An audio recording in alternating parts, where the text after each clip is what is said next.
Oh, wow. Chris Rock just shattered the illusion that the slap was old news. For a while, it looked like time, and Will Smith's carefully staged, based on a true story comeback, had smoothed everything over. The apologies landed. The headlines cooled. The feud seemed sealed. Then everything cracked open again. In the same week, Rock returned to the stage, joking and grinning like nothing was ever resolved. Chaos erupted around Will and Jada.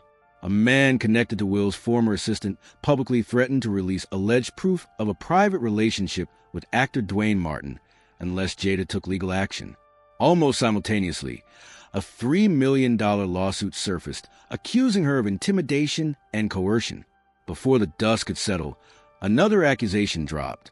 A professional violinist claimed Will engaged in grooming and harassment during his tour. A violinist is suing Will Smith, claiming retaliation after he alleges that he was fired for reporting harassment while on tour with Smith. Brian King Joseph filed the lawsuit in California earlier this week, accusing Smith of deliberately grooming him for exploitation. 2025 tour, directly naming his company in the filing. Will's team rushed out denials. Jada took to the radio, furious, promising retaliation. And Chris Rock? He stayed unbothered, selling out venues, laughing louder than ever. So if Will is supposedly rebuilding his image, why are legal threats and allegations stacking up instead of fading away? Why now, right as Rock finds his voice again? This doesn't feel random. It feels coordinated. Like someone finally yanked the pin, and every buried secret is detonating at once. And if that slap opened the door, whatever comes next might be what finally slams it shut. It unfolds like a domino effect. One post sparks another. Screenshots surface. Rumors leak. Live. So Jada Pinkett Smith is in the middle of a thing, namely a big legal thing. A big legal thing because, according to someone, Jada threatened to put a bullet in them. Someone who is a close friend of Will's, Bilal Salam, says that he and Will have been very close friends. Podcast soundbites circulate, each one orbiting the same figure. Chris Rock hasn't made many direct statements, but according to people close to him, he doesn't have to. Every fresh controversy tied to Will Smith seems to speak on Rock's behalf. A raised eyebrow here, a knowing grin there, message delivered. The timing is impossible to brush off. In March 2025, Will steps back into the spotlight with his base on a true story tour, positioning it as proof of growth, accountability, and distance from the infamous slap. But the narrative unravels fast. Just weeks later, a violinist from the tour files a lawsuit alleging grooming and harassment.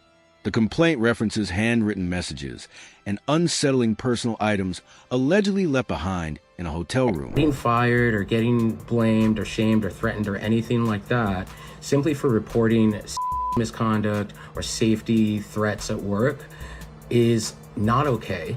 Will's representatives shut it down immediately, denying every claim. Still, the damage isn't about proof, it's about perception. And the perception is brutal.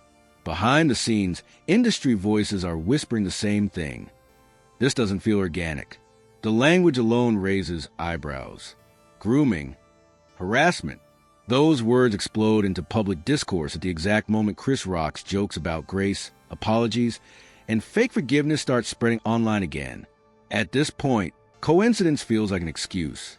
It's as if two worlds, the comedy circuit and the legal system, have collapsed into the same battleground. And even without saying a word, Chris Rock's presence hangs over both, unmistakable and unavoidable. By the middle of the week, the pressure spikes again. Bilal, once welcomed publicly as part of the inner circle, escalates his warning. He gives Jada Pinkett Smith a deadline. Take him to court within 2 weeks, or he says he'll release what he claims to be damaging proof. His language is harsh and deliberate. He insists he witnessed moments that were deeply personal, humiliating, and professionally devastating. In his version of events, Will Smith and Dwayne Martin are placed in an intimate scenario, while Jada's silence is framed as deliberate protection. He goes further, accusing her outright of deception. That single statement alone sends social media into overdrive. Jada responds quickly on The Breakfast Club, brushing him off as resentful and opportunistic. It was my man.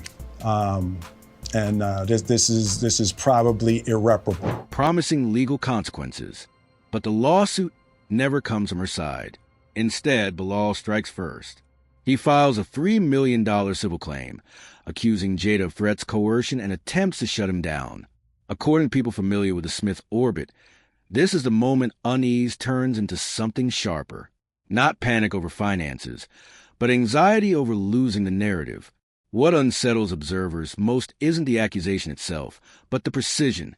The filing reportedly lays out alleged incidents with dates, locations, and even specifics about who was present in a hotel lobby. That level of detail doesn't read like a spontaneous outburst. It reads like something practiced, something prepared, possibly preserved.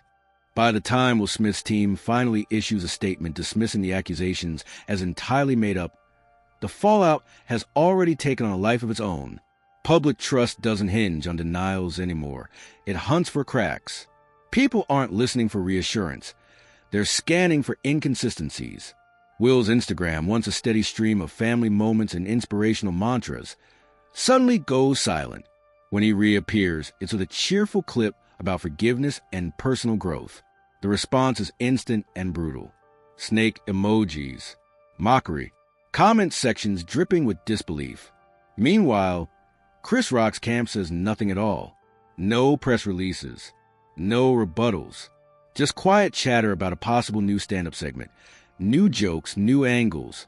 The message doesn't... My feelings for him are just sadness. Like, I feel sorry for somebody who was a young man in a industry who I believe was completely violated and used by people without, his permission, and he had to just go with it because these were powerful men, and in doing so he was promised more acting gigs, more career gigs, and none of that ever came. He was angry, upset, and it went down a very problematic route of substances, aggression, being charged, being arrested for bad things that he was spelling out.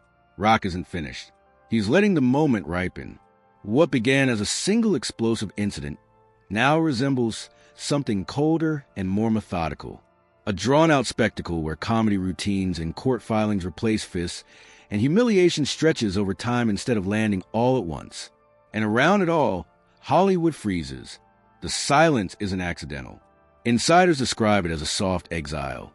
Meetings avoided, calls unanswered, invitations quietly withdrawn. Not panic over association, but caution, as if standing too close might stain you by proximity. This is where the story starts to feel off balance. How does someone carefully crafting a redemption narrative, complete with self-reflective album and a confessional tour, end up facing misconduct claims from within his own